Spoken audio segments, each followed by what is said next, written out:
Gentlemen, it gets worse than that. It's green. It's beyond edible. It's disgusting. Look. What is that? Pigeon. We all have witnessed Gordon Ramsay yelling at failing restaurants, and there were some kitchens which were so disgusting Do y'all serve Gordon Ramsay a dirty oyster? It's not even shucked. that they crossed the boundaries of mere negligence. These were not bad meals, they were nightmares, from fatal food contamination to health code violations that would have killed someone. Today, we are ranking the most frightening scenes in the history of kitchen nightmares, the scenes so horrifying they will make you think twice before your next bite. The Raw Oyster at Iberville Cuisine. Season 2, Episode 1 of Kitchen Nightmares takes us to Iberville Cuisine and Oyster Bar in New Orleans, where Gordon Ramsay faced one of the most shocking seafood disasters he had ever seen. You cannot be trained to the horror of what happens when Gordon Ramsay discovers what should be fresh and well-prepared seafood at Iberville Cuisine and Oyster Bar in New Orleans. And this is a raw oyster, and then I have the rest of the different oysters coming out. Gotcha. And this is the same sauce, right? Yes, sir. I'm done with that, thank you. Honestly. The nightmare started with the oysters. They were supposed to be local and fresh, And And the oysters are local. it doesn't look very fresh. but as Gordon soon found out, these shellfish were of a dangerous grade. The oysters were 2 days old and had not been properly cleaned and had lethal debris and contaminants that were dangerous to life. The oysters, I think we got 2 days ago. They didn't clean them very well. I mean, oysters are dangerous enough, but honestly, To a chef who had an infant, Jesse James, newly born, the danger was too great to even think of tasting them. I've just recently had my 6th kid, Jesse James. I'd love to be around to celebrate his first birthday. The kitchen workers had obviously not mastered even the simplest methods of oyster preparation skills, How sad is that? Where do we start? It's like something out of a horror movie.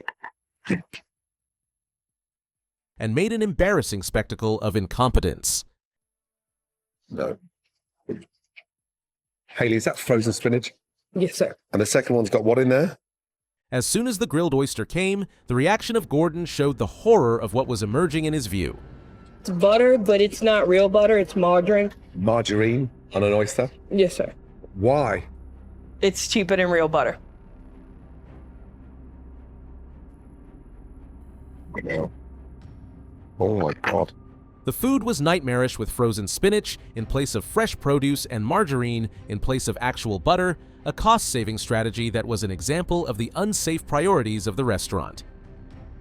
The dead lobster disaster at Spanish Pavilion. In Season 4, Episode 5 of Kitchen Nightmares, Gordon Ramsay didn't just uncover poor cooking, he stumbled upon a seafood horror that shook even him to the core. When you think about the badness of unclean oysters, you will learn more of the dead lobster incident at Spanish Pavilion. Gordon looked inside the lobster tank, which revealed to the audience something that will haunt them: a dead lobster, floating belly up with the rest of supposedly alive lobsters. Oh my God. It's never ending. Just when I think I've seen enough, there's more. Look, dead. Decomposed, soft. Dead. The reaction of the chef to this finding was, in some way, even more frightening than the dead crustacean. The chef did not become horrified or show remorse, but explained that it was okay to have dead lobsters since they would freeze them and use them in bisque. This nonchalant approach to the service of possibly contaminated seafood demonstrated a total lack of a sense of reality on the issue of food safety. The thousands of dollars of waste. These here, They came in yesterday. that's dead. Let's have a little look around here. Jerry, please. And you wonder why I don't like your sauce. That is a dead lobster. And the freshest thing in this kitchen is that pigeon flying around. And he's lucky he's still alive. Dead lobsters putrefy quickly and may get exceedingly poisonous. The bacterium which develops in the dead shellfish may result in serious food poisoning and, in certain cases, death. This moment was especially chilling since this was being put forward as standard operating procedure as opposed to a nightmare to have made. I'm disappointed that so much was ordered in advance. There's no excuse for that. Spend some time together. I've got to wash my fucking hands before I get diagnosed with fucking staphylococci. What was more horrifying about this scene was that the staff talked about using dead seafood in a matter-of-course manner. No one thought that this practice could inflict serious harm or even kill the customers. The business here was as usual in what was a death trap of seafood. The cockroach at Dylan's. It is difficult to watch some of the episodes of Kitchen Nightmares due to poor food or owners who are rude.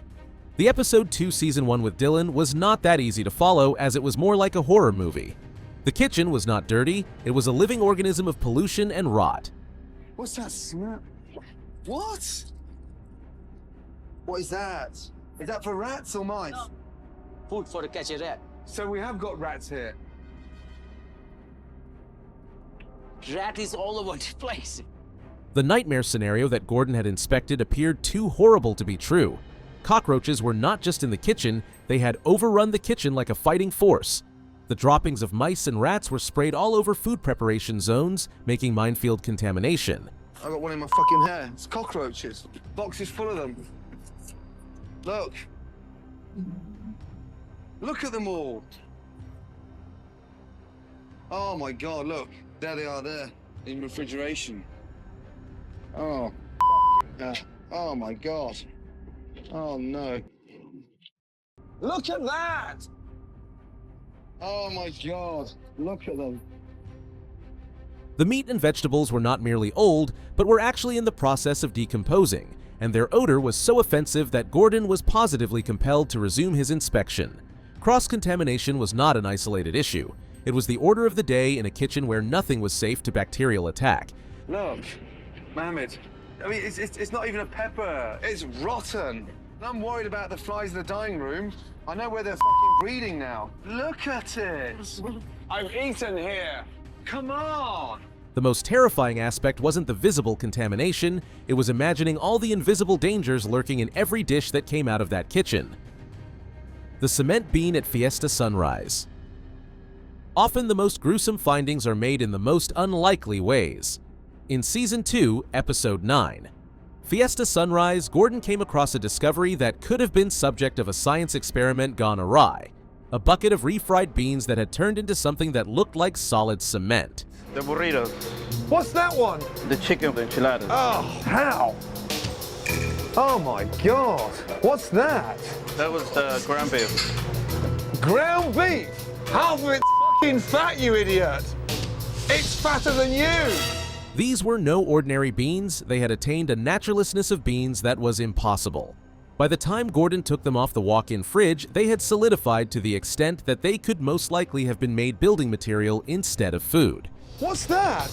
The bean. Oh, how? It's like a cement mixer. Are you fucking stupid? Who's controlling this? I am, chef. You are. You are a walking disaster. It was not only horrific as far as the visual was concerned, but also horrific as far as the realization of how long these beans had been in the refrigerator of the restaurant was concerned, and how they might have been served to customers. You're overstaffed, underworked, food. I wouldn't trust you running a bar, let alone a fucking restaurant. You must be out of your tiny mind. I don't care for your restaurant. I want to take that out there. I dare you. Take it out there. Go on. Give it to them. Yeah, there you go. It's with me. Look at me. Why wouldn't you take it out there? That's embarrassing. It's embarrassing. Why are you serving it? You don't care. The fact that Gordon immediately decided to close the service once he made this discovery demonstrated the severity of the health risk that had developed. This was not simply a failure to manage inventory, but it was actually presenting food that had actually become a biological risk. The Casa Rama Meat Nightmare. In Season 2, Episode 11 of Kitchen Nightmares, the walk-in freezer at the Casa Roma was the place where horrors make a pathologist nauseous. The meat inspected by Gordon was several months old, with ribs being 3 months out of date and Parma ham being covered with a fuzzy layer of mold. Christ almighty, where do you start in a place like this? Roast beef? Dating back when? What is that there? Just meat defrosting. Again, no sign of what it is.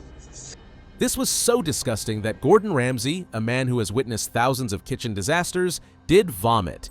It is when a man of Gordon's experience with his iron stomach is actually sickened by what he beholds that you are left in no doubt that you have something really hideous.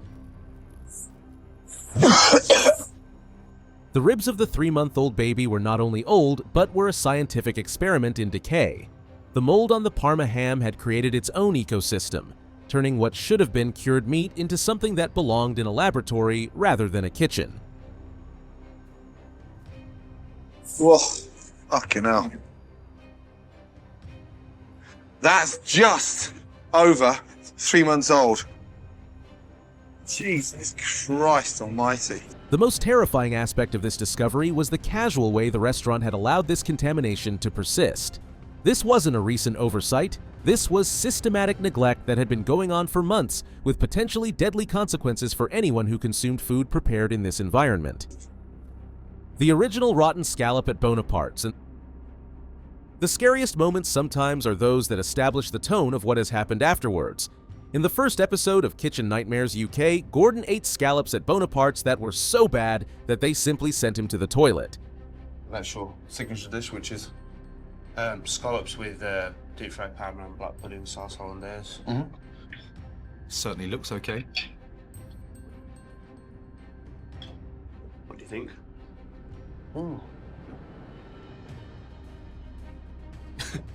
It's got to be sick. He's only gone and given me a rancid scallop. This was not a poor meal, but Gordon was introduced to the fact of the hazards certain kitchens of restaurants could be. The scallops were so rotten they had an immediate physical reaction, which made Gordon vomit on camera. How can you eat that? If you knew they were off, I why didn't you say? No, I didn't. I didn't know they were off. They're fucking minging. Do you not taste that? I do now, yeah. Took a while to come out. Had the scallops served to the celebrity chef been this contaminated, how many ordinary customers had been served food that was as dangerous as that without anyone noticing? It's grim. It's fucking grim. And it's out of order.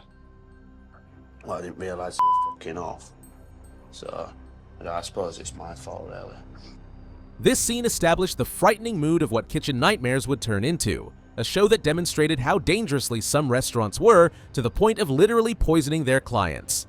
These scenes make us remember why the work of Gordon Ramsay is significant. Between the screaming and the theater, he is literally rescuing lives by revealing life-threatening conditions. These were not merely bad restaurants, these were health disasters in waiting. What do you think of these frightening kitchen disasters? What was the most horrible moment to you? Let us know your thoughts in the comments section below, and remember to like and subscribe to more content on Kitchen Nightmares.